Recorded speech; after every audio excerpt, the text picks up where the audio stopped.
একটি গ্রামে একজন গরিব কৃষক বাস করত। সে প্রতিদিনই মহাদেবের পূজা করত।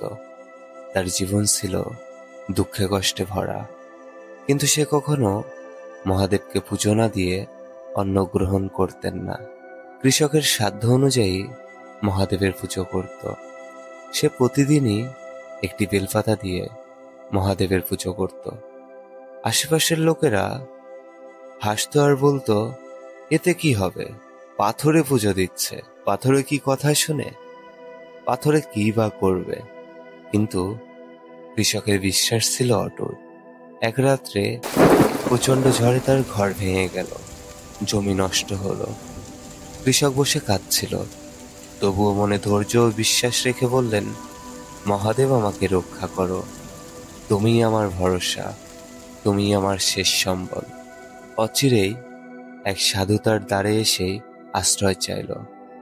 গরিব কৃষক কোনো কিছু না ভেবেই সাধুকে আশ্রয় দিল। কৃষকের শেষ সম্বল খাদ্যটুকুও সাধুকে দিল এবং কৃষক অভুক্ত রইল। কিন্তু কৃষক জানতেন না, সে সাধু বেশে ছিলেন স্বয়ং মহাদেব। পরদিন সকালে সে দেখে তার জমি উর্বর, নতুন ঘর, এক স্বর্ণমুদ্রা ভর্তি হাড়ি উঠোনে। আকাশবাণী শোনা গেল, যে কেবল নেয় সে ক্ষণস্থায়ী, যে বিশ্বাস রাখে ও দেয় তার আমি রক্ষা করি। কৃষক কাঁদতে কাঁদতে প্রণাম করল আর মন থেকে বলল, হর হর মহাদেব। আমরা এই গল্পের মাধ্যমে এটাই বুঝতে পারলাম, যার মনের মধ্যে বিশ্বাস, ভক্তি এবং ধৈর্য আছে, স্বয়ং ভগবান তাকে রক্ষা করেন। জীবনে দুঃখ কষ্ট অনেক আসবে, তবে ভেঙে পড়লে চলবে না, ধৈর্য হারালে চলবে না। বিশ্বাস রাখতে হবে ঈশ্বরের উপর, ঈশ্বর স্বয়ং রক্ষা করবেন।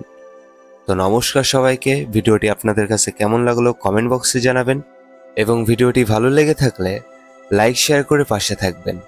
এমন ভক্তিমূলক ভিডিও পেতে চ্যানেলটিকে সাবস্ক্রাইব করে বেল নোটিফিকেশন অন করে রাখেন।